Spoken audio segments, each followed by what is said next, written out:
नमस्कार, मैं हूं श्रद्धा। आप देख रहे न्यूज़ 18 मध्य प्रदेश छत्तीसगढ़। प्रधानमंत्री नरेंद्र मोदी के जन्मदिन के मौके पर मध्य प्रदेश के मुख्यमंत्री शिवराज सिंह चौहान ने आज से पोषण माह का आगाज किया। आज से 23 सितंबर तक मनाए जा रहे गरीब कल्याण सप्ताह के कार्यक्रम का उन्होंने वीडियो कॉन्फ्रेंसिंग के माध्यम से शुभारंभ किया। कार्यक्रम में जहां सीएम ने हितग्राहियों और स्थानीय निकायों से बातचीत की, तो वहीं 601 आंगनबाड़ी भवनों का वर्चुअल लोकार्पण भी किया। अपने संबोधन में उन्होंने कहा कि महिलाओं और बच्चों के पोषण स्तर की बेहतरी के उद्देश्य से ये अभियान चलाया जा रहा है। उन्होंने कहा कि उन्होंने जहां मध्य प्रदेश से कुपोषण को खत्म कर सुपोषित प्रदेश का जनसंकल्प लेने की बात कही, तो वहीं उन्होंने बताया कि आज से आंगनबाड़ी केंद्रों के बच्चों को दूध मिलेगा। इसके साथ ही 1,10,000 लाडली लक्ष्मी को भी योजना का लाभ दिया जाएगा। हर प्रकार ये कुपोषण कलंक है मध्य प्रदेश के माथे पर। हमको इस कलंक को दूर करना है, लेकिन आज हमारे सामने चुनौती है, क्योंकि कुपोषित होते हैं तो कई बीमारियां जकड़ती है। माता भी कुपोषित होती है तो मातृ मृत्यु दर बढ़ती है। शिशु मृत्यु दर मतलब बच्चों के मरने की संख्या बढ़ती है। और आज के युग में बच्चे चले जाएं आके, इससे बड़ा कलंक क्या हो सकता है। आज तो हम एक अभियान प्रारंभ कर रहे हैं। जो अति कुपोषित बच्चे हैं या कम पोषित बच्चे हैं, ऐसे 8 लाख बच्चों को आंगनबाड़ी में दूध, मीठा दूध दिया जाएगा। सांची जो दूध बनाता, दूध पाउडर, उसको घोल के बच्चों को पिलाना है। यह बच्चों को सुपोषित करने में सहयोगी होगा। आज उसका प्रारंभ हो रहा है। समाज के प्रमुख लोग, अलग अलग जितने लोग हमारे समाज का भला सोचने वाले व्यक्ति या संस्थाएं हैं, उन सबको सम्मिलित करके हम बनाएंगे पोषण सरकार। और पोषण सरकार का काम क्या होगा? इस पोषण की नीति को अपने गांव में ढंग से लागू करना, समाज के साथ मिलकर। कोई एक मुख्यमंत्री का काम नहीं है, ये एक मंत्री का काम नहीं है। पोषण का काम है तो हम सबका काम है, और ये सबको मिलकर करना है। भोपाल में संघ प्रमुख मोहन भागवत की बैठक। 2 महीने में तीसरी बार संघ प्रमुख का मंथन। वीएचपी के पदाधिकारियों के साथ अलग अलग बैठक। कोरोना काल में वीएचपी के कामों की समीक्षा की। कैलाश मैरिज गार्डन में ये बैठक हो रही है। उपचुनाव को लेकर इस बैठक को काफी अहम माना जा रहा है, और संघ प्रमुख का दौरा काफी अहम माना जा रहा है, क्योंकि उपचुनाव नजदीक है और ऐसे में तीसरी बार बैठक हो रही है संघ प्रमुख की। वीएचपी के कामों को लेकर भी हालांकि समीक्षा भी हो रही है। कैलाश मैरिज गार्डन में ये बैठक हो रही है। उपचुनाव है सूबे में, और इसीलिए उपचुनाव के लिहाज से इस बैठक को काफी अहम माना जा रहा है। वीएचपी के पदाधिकारियों के साथ अलग अलग बैठक चल रही है। 2 महीने में तीसरी बार संघ प्रमुख का ये मंथन है, क्योंकि उपचुनाव भी हैं। ये भी माना जा रहा है कि उपचुनाव के चलते ये जो दौरा है काफी अहम है, और कैलाश मैरिज गार्डन में ये बैठक हो रही है।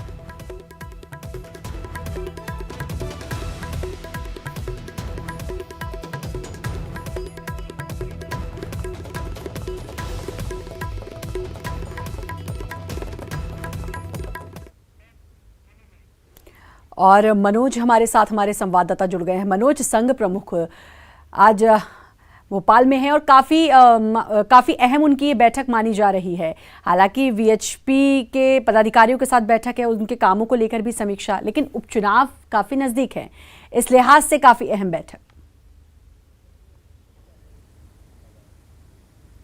जी बिल्कुल, मोहन भागवत की लगातार जो बैठक का दौर है वो जारी है, और विश्व हिंदू परिषद के तमाम पदाधिकारी इस बैठक में मौजूद है, और अलग अलग ये बैठकें हो रही है। और बताया जा रहा है कि कोरोना के समय विश्व हिंदू परिषद के पदाधिकारियों, उनके कार्यकर्ताओं ने किस तरीके से मध्य प्रदेश में काम किया, दूसरी जगहों पर काम किया, इसकी समीक्षा की जा रही है। लेकिन क्योंकि मध्य प्रदेश में उपचुनाव होने, हालांकि अभी तारीखों का ऐलान नहीं हुआ है, लेकिन जिस तरीके से सियासत मध्य प्रदेश में देखी जा रही है, और कांग्रेस ने अपनी पहली लिस्ट जारी कर दी है, बीजेपी में मंथन चल रहा है, तमाम तरीके से प्लानिंग दोनों पार्टियों में की जा रही है। तो ऐसे में काफ़ी अहम ये दौरा माना जा रहा है। और यदि हम इसके सियासी मायने निकालें तो कई तरीके के इसके सियासी मायने अब निकलने लगे हैं, क्योंकि पिछले 2 महीनों में करीब 3 बार जो है संघ प्रमुख मोहन भागवत मध्य प्रदेश आ चुके, राजधानी भोपाल में उनका ये तीसरा दौरा है। इससे पहले आए थे तो 5 दिन भोपाल में रुके थे और शारदा विहार में राष्ट्रीय स्तर के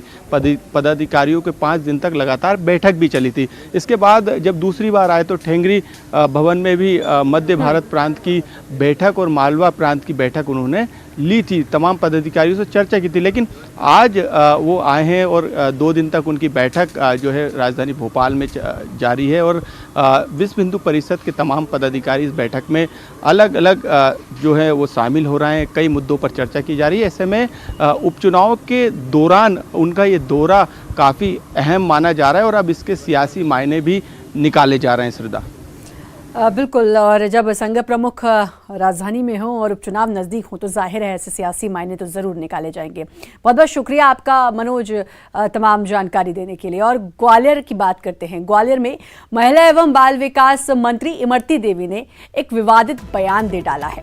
डबरा में जनसंपर्क के दौरान इमरती देवी ने कहा कि कांग्रेस को अगर सत्ता में आना है तो 27 की 27 सीटें उसे जीतनी होंगी। और क्या सत्ता सरकार इतनी कमजोर है? सत्ता सरकार जिस कलेक्टर से बोल दे ये सीट हमें चाहिए वो जिताकर दे देगा। अब इमरती देवी का यह बयान सोशल मीडिया पर काफी वायरल हो रहा है। अब इमरती देवी ने इस पर सफाई दी है और कहा कि वो विकास कार्यों की जिम्मेदारी अफसरों की होती है, इसलिए उनकी भूमिका अहम होती है। इधर अब कांग्रेस ने इस वायरल वीडियो को लेकर चुनाव आयोग में शिकायत की है।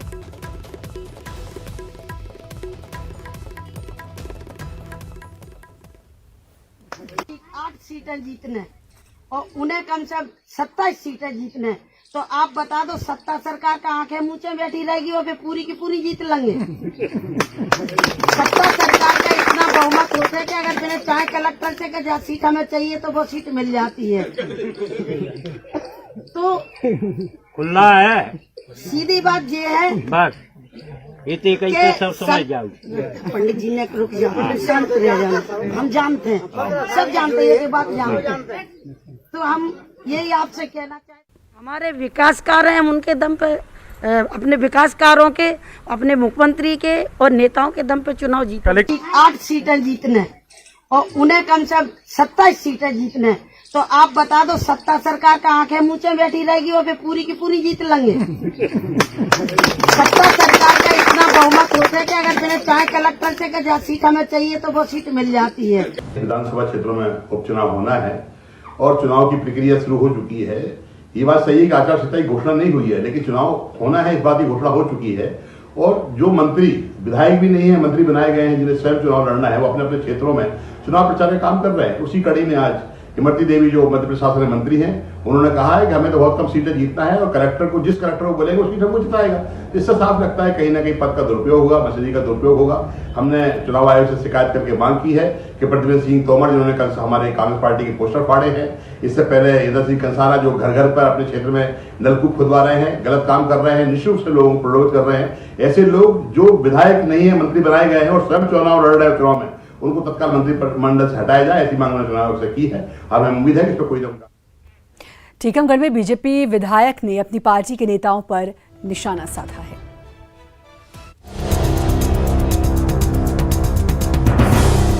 टीकमगढ़ में राशन वितरण कार्यक्रम के दौरान बीजेपी विधायक ने अपनी ही पार्टी पर सवाल खड़े कर दिए। मंच से बोलते हुए विधायक राकेश गिरी ने पार्टी में आए नेताओं पर राशन की कालाबाजारी के आरोप लगाए। खुद सुनिए। लोगों ने दम से छोड़ी, लेकिन हमारी सरकार ने इस लॉकडाउन के समय में गरीबों की भरपूर मदद की और कुछ ऐसे चेहरे हैं जो कल तक कालाबाजारी करते थे, आज हमारी पार्टी में आकर वो सबसे बड़े भारतीय जनता पार्टी के नेता बन रहे हैं। विधायक का ये वीडियो सोशल मीडिया पर वायरल हो रहा है। सवाल ये है कि आखिर बीजेपी नेता ने किसे लेकर ये बयान दिया है। राजीव, न्यूज़ 18 टीकमगढ़। प्रधानमंत्री नरेंद्र मोदी का आज 70वां जन्मदिन है। इस मौके पर बीजेपी कार्यकर्ताओं ने 70 किलो का लड्डू बनवा के प्रसाद बांटा।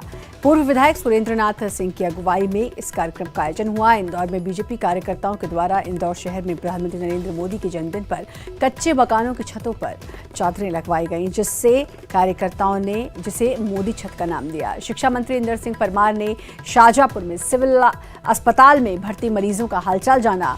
मरीजों का हाल जानने के साथ ही उन्हें फल बांटे गए, उनके बेहतर इलाज के निर्देश दिए गए। हरदा में आज मंडी में काम करने वाले हम्माल मजदूरों ने अनोखे ढंग से पीएम मोदी का जन्मदिन मनाया। भारतीय मजदूर संघ द्वारा आयोजित विश्वकर्मा जयंती के कार्यक्रम में मजदूरों और हम्मालों ने पीएम मोदी को अलग ही अंदाज में हैप्पी बर्थडे कहा। मजदूरों ने पीएम मोदी के 70वें जन्मदिन दिवस पर 70 मीटर लंबी शुभकामना संदेश से भरी चिट्ठी लिखी।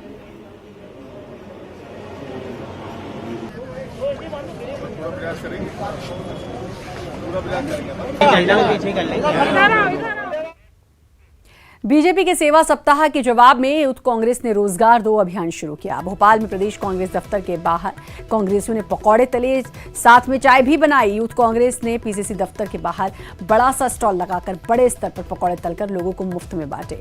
कांग्रेस का कहना है कि प्रदेश और देश में तेजी से बेरोजगारी बढ़ रही है। 14 करोड़ लोग बेरोजगार हो गए हैं और केंद्र सरकार मौन बैठी है। प्रदेश में बेरोजगारों का आंकड़ा 30 लाख पार कर चुका है। भोपाल के अलावा जबलपुर और मंदसौर में भी कांग्रेस ने प्रदर्शन किया। तो आज रोजगार दिवस के रूप में मनाया है आज के दिन को कांग्रेसियों ने। और आपको बता दें कि शहर शहर युवाओं ने प्रदर्शन किया और पकौड़े भी तले, चाय भी बनाई इस प्रदर्शन में और रोजगार मांगा। पीएम मोदी के जन्मदिन के मौके पर कांग्रेस के विरोध प्रदर्शन पर बीजेपी प्रवक्ता राजू मालवीय ने पलटवार किया। उन्होंने कहा कि जिस तरह से पूरी दुनिया आज पीएम मोदी को शुभकामनाएं दे रही है, ऐसे में कांग्रेसी जैसा विरोध कर रहे हैं उससे वो मजाक का पात्र बन रहे हैं। यशस्वी प्रधानमंत्री माननीय नरेंद्र मोदी जी का जन्मोत्सव है और उनके जन्मदिन पर देश ही नहीं विदेश, बल्कि मैं कहूंगी कि इंटरनेशनल लेवल पर भी जितने बड़े लोग हैं सबकी शुभकामनाएं आ रही हैं और सबकी उनके प्रति शुभेच्छाएं आ रही हैं। ऐसे समय में कुछ चंद लोग सिर्फ अपनी अहमियत बताने के लिए और वो अहमियत जिस तरह से बताना चाहते हैं वो मजाक का पात्र बन रहे हैं। इस तरह की वो बात कर रहे हैं, जिसमें से अभी आपने जो नाम लिया सुप्रिया जी भी एक हैं। उन्होंने कहा कि चश्मा भेंट करूंगी। मुझे लगता है खुद के चश्मे का नंबर उनको चेक करना चाहिए कि उन्हें नहीं दिख रहा। जो चीज इंटरनेशनल लेवल पर सारी दुनिया को दिख रही है वो अगर कांग्रेस के नेताओं को नहीं दिख रहा तो मुझे लगता है ये चश्मा उन्हें अपने नेताओं को भेंट करना चाहिए। ज्योतिरादित्य सिंधिया के पुलिस वाहन से मुरैना में उपचुनाव प्रचार करने पर चुनाव आयोग ने जवाब मांगा है। मुख्य निर्वाचन पदाधिकारी ने गृह विभाग को पत्र लिख 3 दिन में जानकारी मांगी है। कुछ दिनों पहले सिंधिया के पुलिस वाहन का इस्तेमाल करते फोटो वायरल हुआ था। सिंधिया ग्वालियर मुरैना में पुलिस वाहन में बैठे नजर आए थे, जिसकी शिकायत कांग्रेस ने चुनाव आयोग से की थी। इसे लेकर गृह मंत्री नरोत्तम मिश्रा ने कहा कि अगर निर्वाचन आयोग ने जवाब मांगेगा तो जरूर दिया जाएगा। ज्योतिरादित्य सिंधिया राज्यसभा सांसद हैं और अभी प्रदेश में आचार संहिता नहीं लगी है। इसके पहले कांग्रेस ने सिंधिया पर पुलिस की गाड़ी से प्रचार करने का आरोप लगाया था। उन्होंने जिस गाड़ी से प्रचार किया था उसका नंबर MP03A 6271 था। मध्य प्रदेश की नंबरिंग प्रणाली भी अन्य राज्यों के समान ही है, जिसके तहत MP01, MP02 सरकार के लिए आरक्षित है, जबकि MP03 पुलिस के लिए आरक्षित है।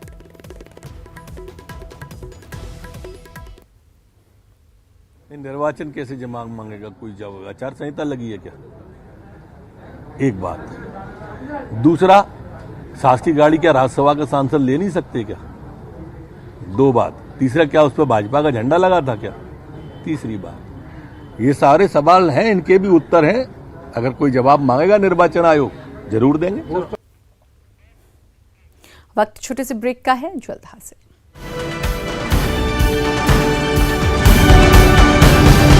ब्रेक के बाद एक बार फिर से आपका स्वागत है। डिंडौरी के गंदपुरा तालाब में डूबने से 3 लड़कियों की मौत हो गई। मृतक लड़कियों में 2 आपस में सगी बहनें थीं। ये तीनों लड़कियां तालाब में नहाने गई थी, वहीं डूबने से उनकी मौत हो गई। घटना के बाद से ही पूरे गांव में मातम पसरा हुआ है। तो तालाब में नहाने के लिए ये 3 लड़कियां गई थी। आपको बता दें कि इन 3 लड़कियों में से 2 आपस में सगी बहनें थीं और तीनों लड़कियां तालाब में नहाने गई थी, वहीं डूबने से तीनों की मौत हो गई। घटना के बाद से पूरे गाँव में मातम का माहौल है। डूबने से अभी प्रथम दृष्टया दिख रहा है कि डूबने से उनकी मृत्यु हुई और स्पष्टता जब पीएम रिपोर्ट आने के बाद ही बताया जा सकता है। और खबर शिवपुरी से, जहां तालाब में डूबने से 3 लोगों की मौत। डूबने वालों में 2 सगे भाई और भाइयों को बचाने के लिए तालाब में कूदी दादी। अस्पताल ले जाते समय तीनों ने रास्ते में दम तोड़ दिया। और आपको बता दें कि 3 लोगों की मौत हुई तालाब में डूबने से। 2 भाई पहले तालाब में डूबे और उन्हीं को बचाने के लिए दादी तालाब में कूद गई, लेकिन तीनों को अस्पताल ले जाते समय तीनों ने रास्ते में दम तोड़ दिया।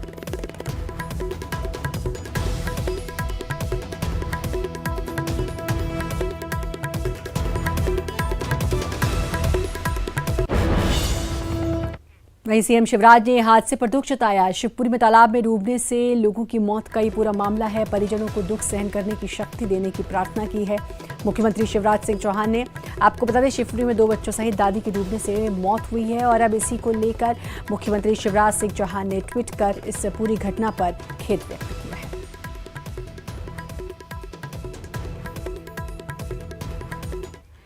कोरोना काल में एमपी की स्वास्थ्य सेवाओं पर सवाल उठने लगे हैं। इंदौर के एमवाय अस्पताल की लापरवाही की वजह से एक शव स्ट्रेचर पर सड़ गया। अस्पताल प्रबंधन ने इसकी ओर कोई ध्यान नहीं दिया। अब इस मामले में मानव अधिकार ने एमवाय अस्पताल के अधीक्षक, इंदौर के एसपी और कलेक्टर से जवाब मांगा है। वहीं दूसरी तरफ जबलपुर मेडिकल अस्पताल में पति की मौत के बाद एक पत्नी ने अस्पताल पर इलाज नहीं कराने का गंभीर आरोप लगाया है। मृतक की पत्नी का आरोप है कि अस्पताल ने बताया कि उसके पति की मौत कोरोना से हुई है, लेकिन मौत 10 दिन बीत जाने के बाद भी अस्पताल से उन्हें अब तक कोरोना की रिपोर्ट नहीं मिली। इसलिए इस मामले में दोषी डॉक्टर्स के खिलाफ मामला दर्ज हो। वहीं इस मामले में जिम्मेदार मौन है। जब इस बाबत न्यूज़ 18 ने सीएमएचओ से सवाल पूछे तो वो अपना चैम्बर छोड़कर भाग गए। मैं मिसेस नेहा आशीष तिवारी, वो आशीष तिवारी जिसकी जान हॉस्पिटल की लापरवाही की वजह से चली गई। आज 10 दिन हो गए इस बात को। अब जाके हिम्मत आई कि मैं आप लोगों को बता पाऊँ कि उनके साथ क्या हुआ था। कुछ नहीं था, उन्हें नॉर्मल फ्लू था जिसकी मेडिसिन वो पीसीजन डॉक्टर से ले रहे थे। ट्रीटमेंट चल रहा था उनका। संडे का दिन था, डॉक्टर अवेलेबल नहीं थे, इसलिए उन्होंने अपने भाई से कहा कि मुझे सांस लेने में तकलीफ हो रही, मुझे हॉस्पिटल ले चलो। मेट्रो हॉस्पिटल लेकर गए। उन्होंने एक्सरे किया, बताया कि इन्हें निमोनिया है जो कि ज़्यादा बढ़ गया है, आप इन्हें मेडिकल ले जाओ। उन्होंने कहा एडमिट कर लो, एडमिट नहीं किए, ऑक्सीजन नहीं दिया, कोई ट्रीटमेंट ही नहीं किया। उसके बाद एम्बुलेंस में इन्हें मेडिकल लेकर गए, मेडिकल में इन्हें एडमिट किया, ट्रीटमेंट करना स्टार्ट किए, अंदर जाने नहीं दे रहे थे। 1 हफ्ते से अभी तक डेट नहीं लगी, तो समिति देखने गई थी। मेरे पास लिमिटेड स्टाफ है। मेरे दोनों डीएचओ पॉजिटिव हो गए, हमारे डीपीएम पॉजिटिव हो गए हैं। मेरे डीआईओ हाइपरटेंशन के कारण अस्पताल में भर्ती है। मैं अकेला कर्मचारी यहाँ पर बैठा हुआ हूँ। तो इस बात की लापरवाही से मतलब जो मच रही है हॉस्पिटल में? बिल्कुल नहीं, अस्पतालों को विधिवत जानकारी दे दी गई है और सभी अस्पतालों से निवेदन किया है कि निर्धारित शुल्क लेकर ही उपचार करें और सभी अस्पतालों ने इसमें सहमति बताई है। चलिए, थैंक यू। मुझे लगा नहीं तो बात करना, थैंक यू। क्यों? छतरपुर में चोरों के हौसले इस कदर बुलंद हैं कि उन्होंने पुलिस लाइन से महज 100 कदम की दूरी पर ही चोरी की वारदात को अंजाम दे दिया। चोरों ने एक साथ 7 दुकानों के शटर तोड़कर लाखों रुपए की कीमत के सामान पर हाथ साफ कर दिया। चोरों की ये पूरी वारदात सीसीटीवी में कैद हो गई। पुलिस अब सीसीटीवी के आधार पर चोरों की तलाश में जुट गई है। हाँ, रात के टाइम में ये स्टेडियम के साइड में जो कॉलेज है उस साइड की दुकानें 7 दुकानों के ताले टूटे हैं। जिन्होंने संभवतः नकदी के लिए ताले तोड़े हैं, बाकी कोई सामान अन्य दुकानों से नहीं ले जाया गया है। नकदी के लिए उन्होंने ताले तोड़े थे जो भी चोर होंगे, और इसके लिए पुलिस पतारसी कर रही है और फुटेज जो वगैरह मिले हैं उनसे अन्य कैमरों से हम लोग देखेंगे और मतलब पूरा तफ्तीश की जा रही है। और उज्जैन में बड़ा हादसा टल गया। क्षिप्रा नदी के बड़े पुल से बाइक पर सवार परिवार नदी में गिर गया। बाइक पर 3 बच्चे, उनके माता पिता यानी कुल 5 लोग सवार थे। नदी में गिरते देख आसपास अफरा तफरी मच गई, जिसके बाद मौजूद ऑटो चालक और आसपास के रहवासियों ने नदी में कूदकर सभी लोगों की जान बचाई। लेकिन ये हादसा जो होते होते टल गया, ये अपने आप में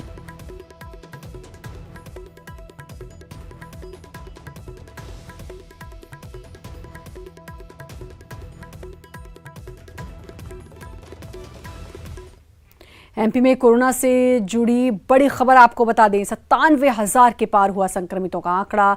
24 घंटे में 33 लोगों की कोरोना से मौत। 24 घंटे में 2,391 नए मामले आए सामने। 24 घंटे में 2,863 मरीज हुए स्वस्थ। अब तक एमपी में कुल 97,906 लोग हुए संक्रमित। कोरोना से कुल मौत का आंकड़ा 1,877। कोरोना से 74,398 लोग ठीक हुए हैं। एमपी में कोरोना के कुल एक्टिव केस हैं 21,631।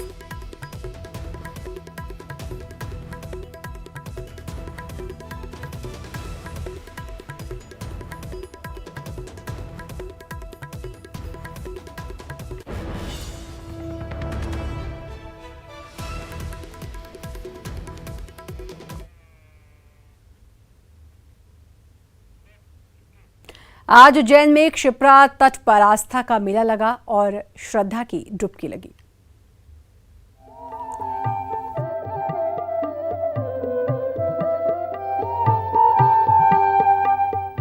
उज्जैन में साल की सबसे बड़ी चौदस की वजह से बड़ी संख्या में श्रद्धालु पहुंचे। श्रद्धालुओं ने पूर्वजों के मोक्ष की कामना को लेकर क्षिप्रा नदी में स्नान किया और प्राचीन सिद्धवट पर दूध चढ़ाया। सर्वपितृ अमावस्या के साथ ही श्राद्ध पक्ष का समापन होता है। ऐसी मान्यता है कि माता पार्वती ने सिद्धवट घाट पर वट वृक्ष लगाया था। स्कंद पुराण के अनुसार माता पार्वती ने वट वृक्ष लगाया, यहाँ कार्तिक स्वामी को भोजन कराया। त्रेता युग से यहाँ पूजन अर्चन हो रहा है। पितरों की शांति के निमित्त कल चतुर्दशी और आज सर्वपितृ अमावस दोनों दिन हजारों लोग अपने पितरों के निमित्त जो है दूध से भगवान का अभिषेक कर रहे हैं। भगवान को दूध अर्पण करने से, क्षिप्रा में स्नान करने से, पिंडदान करने से, तर्पण करने से, दान आदि करने से सब पितरों का मोक्ष होता है। ये भी मान्यता है कि भगवान श्री राम ने अपने पिता दशरथ के लिए सिद्धवट घाट पर तर्पण किया था। आनंद निगम, न्यूज़ 18 उज्जैन। और इसी के साथ फिलहाल इस बुलेटिन में इतना ही, लेकिन बाकी खबरों के लिए लगातार बने रहिए न्यूज़ 18 मध्य प्रदेश छत्तीसगढ़ के साथ।